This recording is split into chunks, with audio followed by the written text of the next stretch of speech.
Good morning, everyone. Welcome back, or whatever time you're joining me. Doesn't have to be the morning. And please know that if the cards don't fit for you today, just take it as a lesson in the card meanings. As I also have allowed for reversals, but this one is for, Tuesday, September 3rd. So what is it that you guys need to know? What would help you the most? Tuesday, September 3rd, 2024. It's going to feel like a Monday, and then it's going to feel like a really short week. It's like, whoops, Friday's here already. And we won't mind that at all. Okay. So for Tuesday, okay, we have, and I'm using the Radiant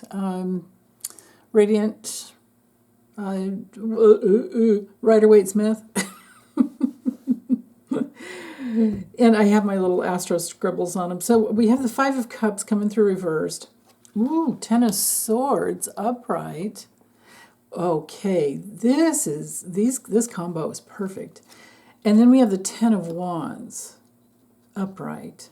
Okay, so with the Ten of Swords being the theme for the day, hold on, I'm so sorry. There, that might help. Actually, let me bring it up just a little because I know sometimes, there we go. Sometimes little things in the corners block, and up above, if you're on your phone, probably should move it down a little.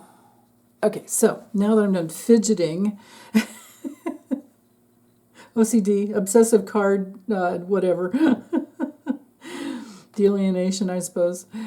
So, Ten of Swords means that we're done with something. Somebody may have backstabbed us in the past, and it may have caused a lot of grief and suffering and pain with the Five of Cups. But with the Five of Cups coming through reversed, that brings through that moving on, that acceptance of, all the pain, and you've worked through it and you're done. Even your mind has come around full circle and has pulled through the wisdom of Virgo, with Mercury and Virgo there. And notice, I always like to look at the light, that's coming through underneath the dark clouds, because the clouds will dissipate. The sun will always come up tomorrow. Remember that song? And it could be acupuncture though too. But with the Five of Cups, the energy has changed in a way that you're able to let go, and forgiveness can come through. Now, for some people, it's okay, no more regrets. I'm done. Totally moving on. And then for other people, it can be that they're not grieving, and it's got you down. It's worked its way into the point where, I doubt that's any of you guys, but just so you know the meanings here. Sometimes with the Five of Cups reversed, the person isn't grieving. They're not able to cross that bridge.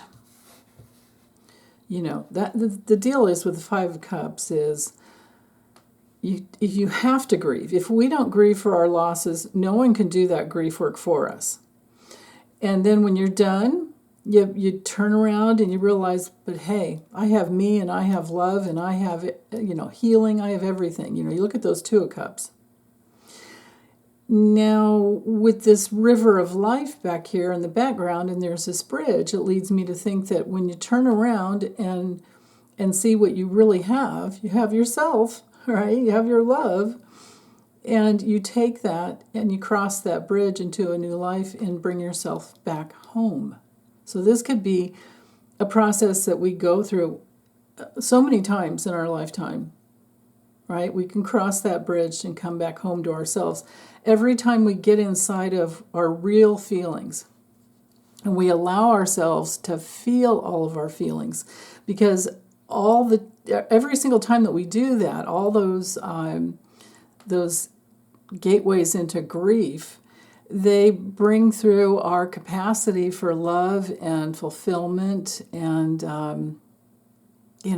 just everything. I mean, even when you go inside your hate, you can eventually find your capacity to love, right? If you go through it and you don't hate yourself and you don't project it outward and you don't put the hate onto people. You can hate situations. You can hate the way things are. But when you attach it to a person, that's when it can get kind of troubling. So anyway, when you go through the gateway, that emotional gateway of acceptance, then that's where your fulfillment will lie. Your fulfillment lies, going through that. And you stop betraying yourself, you stop getting yourself down. But then again, with the Ten of Swords, it's just, it's done anyway, right? There's, usually it's a card, when it comes through upright, it's a card of being stabbed in the back. You've gone through some kind of a crisis. You're feeling defeated. You're feeling betrayed. And there's definitely an ending, because, it's a tens, but the swords all these can be mental constructs. They just keep like poking into the spinal column of your strength, because our spine is what holds us upright. So too many betrayals and you keep holding on to them and you don't let that go. Don't, find out what the false belief is. Like the first one could be, being bullied at school, and then you think, okay, let's pretend it was I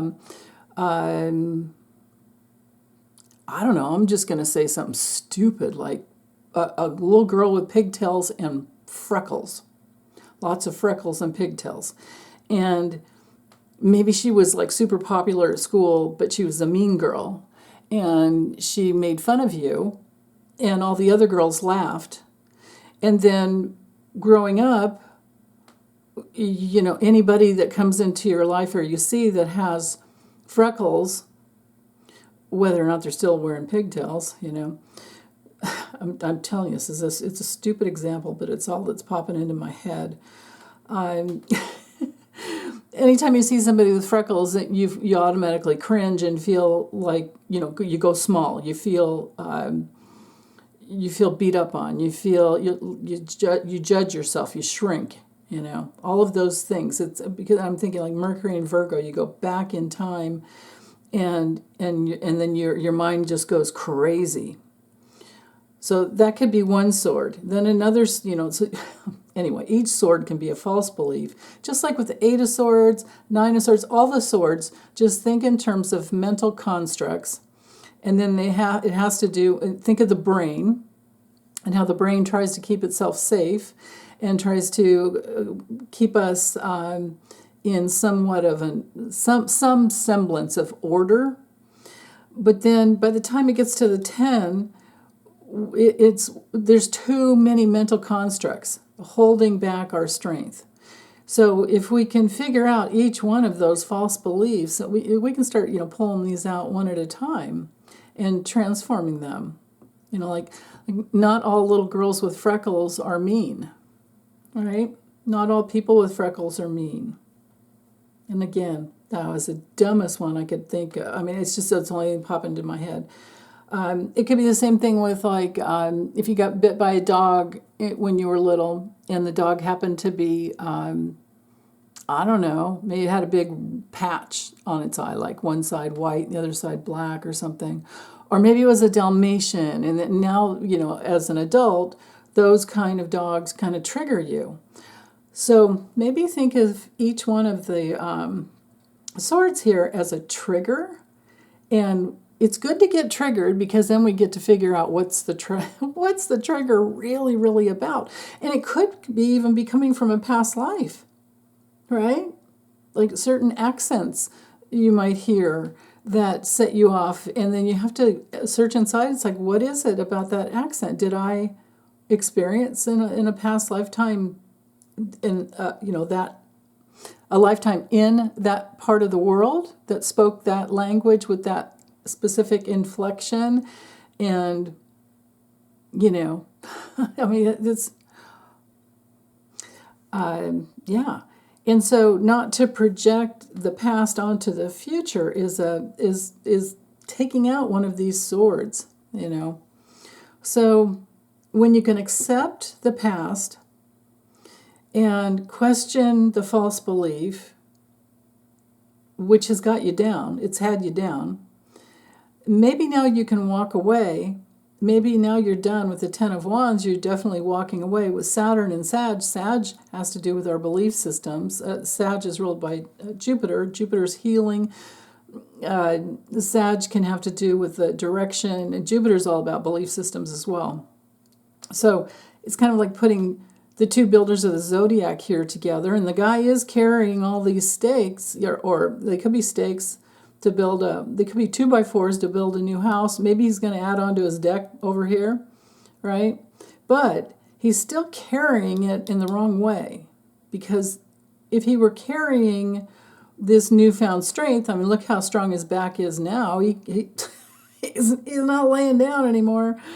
So maybe by that later afternoon, we work out, or maybe all this happens early in the morning, and we work out what at least one of these false beliefs were, and now we're ready to move forward. But still, how do we do it in a way that makes it easier? Because we've got completion here and here. Mental constructs and the life force. So moving forward with a stronger spirit and more at a more mature level inside of you as well. Saturn's all about maturing. So how do you move forward with your head up? Remember that old song? What was it? Argent? Hold your head up, right? And don't trip over your own feet. We've all done that though, right? So we can have a lot of compassion for ourselves. But bottom line is, with that Ten of Wands, if we can take self-responsibility for the hard work that it is to clear out false beliefs from the past, that's why we're here. It's the only reason why we're here on Earth. This Earth school is to get out of our dualistic, either ors, and put in bring in the inner unity that helps us to accept the betrayals, the loss. These mean kids in the past, or this mean parent, or this mean relationship that cheated on you or stabbed you in the back. They thought you were, or even somebody you thought was your close friend, you trusted your secrets with, and they went and told them to other people. And now you have yourself back, but still, pat yourself on your back for the fact that you're taking self-responsibility for clearing out those false beliefs, but it's still painful. It's still painful because now you're never going to trust that friend again. But then again, maybe it's about forgiving them, that friend or that relationship or whatever it was. You're going to trust yourself. For a long time, you won't trust them. Maybe they will ask for forgiveness because they've realized what they've done, or maybe you'll tell them. But bottom line, it's all about your duty to yourself, your self-responsibility to figure out where the false belief came from, and then do your work to heal it. That is all it is ever about. So, okay. I think I'm done, but man, these are intense cards for today. And I don't know if this would just be anything about today. Maybe it's just, a reiteration of the way to heal our souls. So, yeah. So find the false belief, write it down, and then turn it around. Put it into a unitive statement. So what my big one that I got in touch with years ago that really blew my mind, I think it was like 1995, and I got that my false belief was that I didn't matter. So it took me years and years and years, and Dreamtime helped me a lot, but I started turning it around and saying, at first I was confused. I didn't really know what it meant. I was confused that the guidance even came through, but I knew it was real guidance. And so I started looking at, why would I feel like I don't matter? Like, where did I get that? And I could definitely relate it to my home environment growing up. But then I started getting guidance about past lives. And so, do that, get the message, and then turn it around. It took me a long time, but you have to turn it around into a unitive statement. So my first one was, I matter. And then I started kind of cracking up because it morphed into like, well, wait, I'm here in this physical matter, so I must matter. Right? And then I had to start looking at the pain that I had caused others by thinking that they didn't care, so I didn't matter to them. Like there was all this like kind of like relationship and soul retrieval work in there in between over the years. So yeah, anyway, it's our self-responsibility to ascertain what our false beliefs are and work them through, question the false belief from all different angles, and then turn it around into acceptance, right? And then turn it around into a unitive statement and then you just give it up to the universe. You don't have to do anything more. When you have faced yourself to that level, to that depth, then, and I can't ever say like how long it'll take you to get there, but once you're there, then you just give it up to the universe. You let the divine mind of the universe bring divine order into that, that chaotic little soul split, that chaotic little piece of mental. It's basically a fragment, the overlaying your spirit. Then your spirit can be strong and free, but you got to find a better way to carry things. So, okay, that's all I have, you guys. Thank you. Bye.